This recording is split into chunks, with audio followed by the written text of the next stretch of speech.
এখনই এত সুন্দর গন্ধ বেরোচ্ছে, জিভ দিয়ে জল চলে আসছে মুড়িটা মাখতে মাখতে। আমাদের শিউলি গাছ থেকে কত শিউলি ফুল পড়েছে দেখুন, এই দেখুন কত শিউলি ফুল পড়েছে।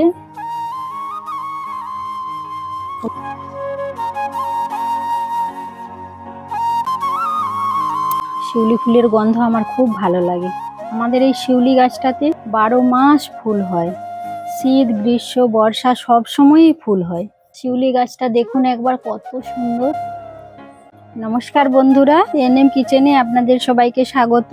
এখন তো বর্ষাকাল, আর বর্ষাকালে কাজ নেই ভালো, বাড়ির মধ্যে সব সময় বসে থাকতে হয়।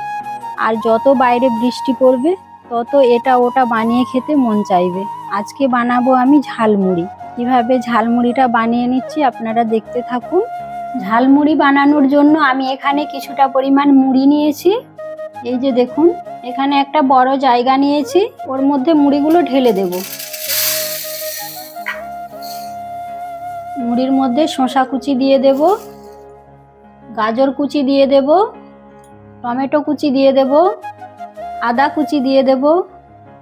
এখানে আমি সেদ্ধ আলু ছোট ছোট টুকরো করে কেটে রেখেছি, দিয়ে দেব। কাঁচা লঙ্কার কুচি দিয়ে দেব, ধনেপাতা কুচি দিয়ে দেব, পেঁয়াজ কুচি দিয়ে দেব, কাঁচা ছোলা নিয়েছি দিয়ে দেব, চানাচুর দিয়ে দেব,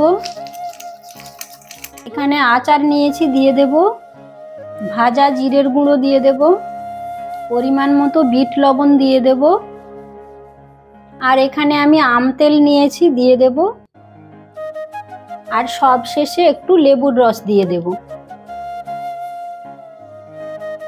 মুড়ির মধ্যে এক এক করে সব উপকরণ আমি দিয়ে দিয়েছি।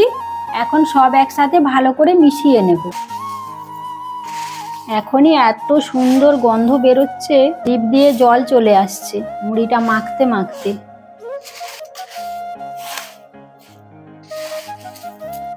মুড়িটা আমি মেখে নিয়েছি। কত সুন্দর গন্ধ বেরোচ্ছে, আর দেখতেও কত সুন্দর হয়েছে দেখুন। বৃষ্টির দিনে এরকম ঝালমুড়ি থাকলে আর কিছুই লাগবে না।